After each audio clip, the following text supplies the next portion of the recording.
안녕하세요. 한 주간 비트코인 관련 뉴스를 전해드리겠습니다.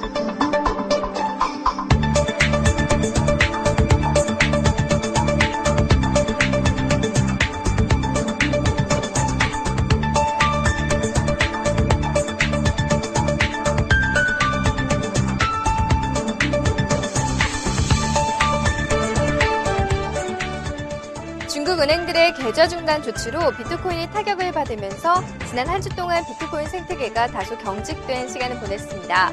그런데 긴장됐던 중국발 소식이 한순간에 호재로 변했는데요. 중국 인민은행이 비트코인을 비롯한 가상화폐를 금지하지 않을 것이라고 밝혔기 때문인데요.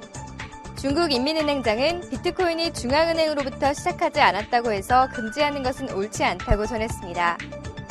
또 그는 비트코인에 대해 결제 수단으로서의 통화보다는 우표와 같이 수집이 가능하고 거래할 수 있는 재산에 가깝다고 정의했습니다. 이 발언으로 인해 당일 비트코인 가격이 18%까지 급증해 $420까지 치솟았습니다. 뉴스나 언론을 통해 비트코인을 받습니다 라는 문구 들어본 적 있으시죠? 국내 몇몇 상점들이 비트코인을 새로운 결제로 도입하면서 비트코인 생태계 조성에 적지 않은 기여를 하고 있습니다. 가상화폐 언론사인 코인데스크가 이런 비트코인 상점들을 대상으로 지난달 한 설문조사를 실시해 눈길을 끌고 있는데요. 200명의 응답자를 대상으로 코인데스크가 실시한 이 조사에 따르면 약 59%의 소매상들이 비트코인 생태계를 위해 비트코인을 도입했다고 밝혔습니다. 이들 중 88%가 비트코인을 소유하고 있거나 과거에 소유했던 것으로 알려졌는데요.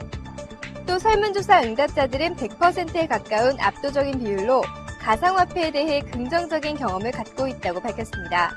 이 밖에 응답자의 97%는 다른 소매업자들에게도 이 비트코인을 추천할 의향이 있는 것으로 조사됐는데요.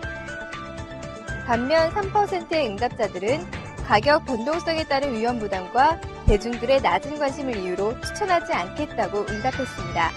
소셜 네트워크로 잘 알려진 페이스북, 이 덩달아 최고 경영자인 마크 주커버그도 굉장한 유명세를 타고 있죠. 그런데 이 페이스북이 자신들의 아이디어라며 소송을 걸어 유명해진 벤처 투자자가 있습니다. 바로 윙클부스 형제인데요. 7년 동안이나 마크 주커버그와 오랜 법정 투쟁을 펼친 것으로 유명한 이 윙클부스 형제가 다음 달 비트코인과 함께 한국을 찾아옵니다. 5월 14일과 15일 이틀 동안 진행되는 아시아 최대의 스타트업 컨퍼런스 비론치 2014에 연사로 합류할 예정인데요. 윙클부스 형제는 현재 캐피탈을 설립해 투자를 진행하고 있고 전 세계 비트코인의 1% 이상을 보유하고 있습니다. 1%라 하니 감이 잘 안 오시죠? 우리나라 돈으로 계산해 봤을 때 약 124억 원가량의 비트코인입니다. 비론치 2014 컨퍼런스는 비트코인으로도 입장료를 결제할 수 있는데요. 올해로 3회째를 맞는 이번 컨퍼런스는 스타트업에 숨겨진 강한 저력이라는 캐치프레이즈를 걸고 개최합니다. 앞서 소개한 윙클부스 형제를 비롯해 앵그리버드로 유명한 로비오 대표, 엔젤리스트의 공동 창업자 나발 라비카트 대표 등이 주요 연사로 나설 예정입니다. 지금까지 비트코인 주간 뉴스였습니다. 감사합니다.